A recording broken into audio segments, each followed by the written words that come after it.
अस्सलामुअलैकुम। उम्मीद करता हूँ कि आप खैरियत से होंगे। तो सबसे पहले हम फेड मीटिंग को डिस्कस कर लेते हैं।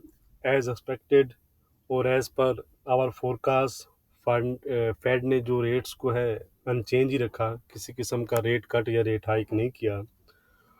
उसके बाद फेड चेयरमैन ने अपने कमेंट्स पास किए प्रेस कॉन्फ्रेंस में। फेड चेयरमैन ने कहा कि इन्फ्लेशन स्टिल हायर साइड पर है और इस पर जो फर्दर प्रोग्रेस है उसके बारे में भी हम अश्योर्ड नहीं हैं। फेड तब तक रेट कट नहीं करेगा जब तक फेड कॉन्फिडेंट न हो जाए कि इन्फ्लेशन उनके 2% टारगेट की तरफ सस्टेन बेसिस पर डाउन साइड पर मूव करना स्टार्ट हो गई है। And also Fed chairman said I don't know how long it will take before we can cut the rates. इसके साथ फेड चेयरमैन ने कहा कि वो नहीं समझते या नहीं देख रहे कि जो नेक्स्ट स्टेप है वो हमारा रेट हाइक होगा। यानी फेड चेयरमैन मजीद जो करंट लेवल है इससे मजीद किसी किस्म का रेट हाइक नहीं देख रहे। तो ख़ास तौर पर इस कमेंट्स के बाद एक आप कह सकते हैं कि लिटिल डोविश व्यू बना, जिसकी वजह से डॉलर इंडेक्स में वीकनेस आई और वाइस वर्सा गोल्ड ने 23, 28, 29 के आसपास के हाई बनाए। बट मेरे ख्याल में जो सबसे इम्पोर्टेंट कमेंट्स उनका ये था कि अगर हमें अनएक्सपेक्टेड वीकनेस लेबर मार्केट में नज़र आई तो ये चीज़ फिर हमें रेट कट की तरफ लेकर जा सकती है। इट्स मीन कि Fed is closely watching job numbers, तो इसलिए आज के जॉबलेस क्लेम कह लें और ख़ास तौर पर जो कल का जॉब डाटा है यानी एनएफपी, तो वो आप कह सकते हैं कि मार्केट में अच्छी वोलेटिलिटी ला सकता है। इसलिए अगर हम कल की बात करें यानी फेड मीटिंग के आउटकम की, तो उसके नतीजे में किसी किस्म का गोल्ड में या किसी और पेयर में हमें कोई ख़ास मूव नज़र नहीं आया। जितना मूव हुआ है ये एक रूटीन इतना मूव होता है फेड की मीटिंग पर। कोई एक्स्ट्रा ऑर्डिनरी जो आप मूव कहते हैं वो हमें नज़र नहीं आया। क्यों कि जो फेड चेयरमैन की जो आप कह सकते हैं कि प्रेस कॉन्फ्रेंस थी या टून थी, वो एक बहुत उन्होंने एक बैलेंस टाइप जो है वो प्रेस कॉन्फ्रेंस की है। लिटिल किसी हद तक एक डोविश उससे व्यू बना है, लेकिन मार्केट का जो मेन फोकस है वो अब कल के एनएफपी डाटा पर शिफ्ट हो चुका है। अब कल का जो डाटा है उससे मार्केट जो है वो मजीद जो है वो क्लू लेने की कोशिश करेगी।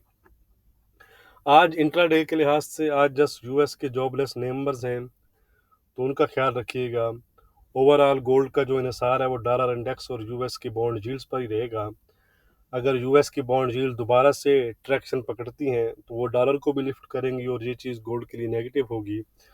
और अगर वो अंडर प्रेशर ही रहती हैं यानी फ्रेश वीकनेस की तरफ जाती हैं तो लाजमन बात है कि फिर वो डॉलर इंडेक्स को भी अंडर प्रेशर करेंगी और इस तरह गोल्ड फिर आपको जम करता नज़र आ सकता है। तो उस लिए आज वो एक आप कह सकते हैं कि मेन मूवर रहेंगे, क्योंकि डाटा को खास तरह बड़ा इंपॉर्टेंट जो है वो है नहीं।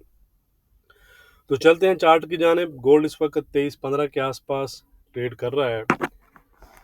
तो आज के अगर हम लेवल देखें तो सबसे पहले अगर हम सपोर्ट जोन की बात करें तो ये एक सपोर्ट जोन है जहाँ से प्राइसेस ने जंप लिया कल। ये 2300 से 2295 का एरिया है, ठीक है।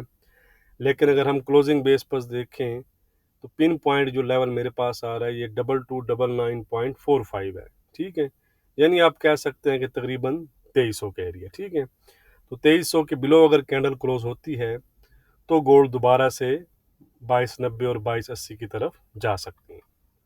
वाइस वर्सा अगर हम रेजिस्टेंस की आप बात करें तो ये वाला एरिया है जहाँ से गोल्ड प्राइसेस ने हमें ड्रॉप दिया था, ठीक है। 23 33 35 कह लें, 23 33 36 कह लें, ठीक है। ये 20 30 पिप का जोन है, ठीक है।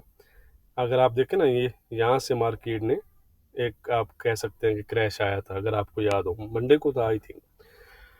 तो इस जोन को अगर आने वाले सेशन में गोल्ड प्राइसेस क्लियर करती हैं तो फिर हम कह सकते हैं कि गोल्ड दोबारा से 2344 और 2352 की तरफ फिर जा सकता है। इससे भी शॉर्ट जो लेवल्स हैं आपके लिए इंट्राडे इंट्राडे की बात कर रहा हूँ, यानी मिड के लेवल जो अगर आपको हैं तो वो आपको यहाँ पर भी नज़र आ रहे हैं। यानी कि एक जो सपोर्ट है हमें नज़र आ रही है 23-10-8 का जो एरिया है, जो कल रेजिस्टेंस का एरिया था जो ब्रेक हुआ, तो ये भी इमीडिएट सपोर्ट का काम आपको करता नज़र आ सकता है। ठीक है, on the upside immediate resistance 23-24-25 के आसपास भी है। इसको अगर ये ब्रेक करेगा तो फिर 23-35 के आसपास के जो लेवल है वो टेस्ट कर सकता है। तो आज इंट्राडे के लिहाज से हमारा रेजिस्टेंस क्या है वो हम देख लेते हैं। उससे पहले वीडियो को लाइक करना मत भूला करें, आप लाइक करना भूल जाते हैं। लेवल ऑलरेडी मैंने आपको बता दिए हैं। 23-35 का रेजिस्टेंस है जी। इसको अगर गोल्ड ब्रेक करता है तो गोल्ड 23-44 और 23-52 तक जा सकता है। On the other side support है हमारा 2300 का। अगर आने वाले सेशन में गोल्ड 2300 ब्रेक करता है तो 2290 और 2280 तक दोबारा से जा सकता है। ट्रेंड की मैं बात करूं तो ट्रेंड कुछ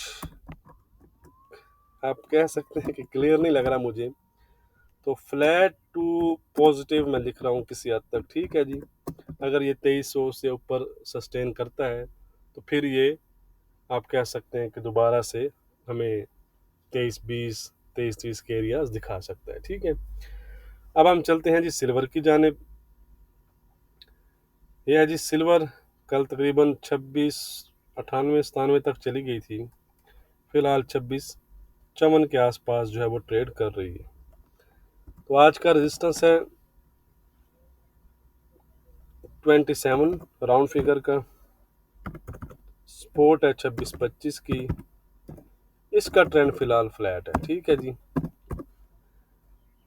अब हम चलते हैं जी क्रूड ऑयल, जिसमें कल अगर हम देखें तो एक अच्छी वीकनेस नज़र आई। हमारा व्यू भी वीकर साइड पर ही था और फिलहाल 7950 के आसपास जो है वो ट्रेड कर रही हैं। आज का रेजिस्टेंस है क्रूड ऑयल में हमारा 8120 का, सपोर्ट है हमारा 7820 का। ट्रेंड में किसी किस्म का चेंज नहीं है, यानी ट्रेंड इसका वीक बना हुआ है। फॉरेक्स पेयर्स की जानिब चलते हैं जी। 690 का रेजिस्टेंस था, ब्रेक करने के बाद टेस्ट भी किया है और 735 के आसपास के इसने हाई बनाए हैं। तो आज का रेजिस्टेंस है यूरो में हमारा 745 का, सपोर्ट है 675 का। ट्रेंड है इंट्राडे के लिहाज से इसका पॉजिटिव। जब तक ये रेंज ब्रेक नहीं होती तो मज़ीद आपको मूवमेंट इसमें नज़र नहीं आएगी। यह है जी ब्रिटिश पाउंड, 25-20 को ब्रेक करके 25-30 के आसपास इस टाइम जो है वो ट्रेड कर रहा है। आज का रेजिस्टेंस है 25-70 का, सपोर्ट है 24-75 का। ट्रेंड है इसका इंट्राडे के लिहाज से पॉजिटिव। यूजे की तरफ चलते हैं जी। यूजे में दोबारा आज काम डाला है जी। ठीक है, यानी बैंक ऑफ जापान ने काम डाला, यहाँ पर एक हुआ था और उसके बाद आज दोबारा से हुआ है। इसमें ये रिस्क रहेगा, तो इसलिए इसमें ज़रा आप मुतात रहें तो वो बेहतर है। ठीक है, काफ़ी दूसरे जो पेयर्स हैं उनमें आप ट्रेड करें तो वो बेहतर है। इसमें ये अब जो है वो एक इशू बना रहेगा जब तक ये कुछ मज़ीद वीकनेस नहीं दिखाता। 157.50 का रेजिस्टेंस है, 154.30 का जो है वो सपोर्ट है। ट्रेंड है इंट्राडे के लिहाज से इसका वीक। अब हम चलते हैं जी NZD की तरफ। 59.30 के आसपास इस टाइम जो है वो ट्रेड कर रहा है। आज का रेजिस्टेंस है 59.50 का, सपोर्ट है 58-95 का। ट्रेंड इसका वीक नहीं रहा, ट्रेंड हो चुका है इसका इंट्राडे के लिहाज से फ्लैट। लास्ट पेयर की जाने बढ़ते हैं जी। ऑड 65-36 के आसपास ट्रेड कर रहा है। 65-55 का रेजिस्टेंस है जी, 64-90 का सपोर्ट है। इसका ट्रेंड अलबत्ता आप कह सकते हैं कि इंट्राडे के लिहाज से पॉजिटिव है। वीडियो को लाइक और शेयर करना मत भूलिएगा। बहुत शुक्रिया।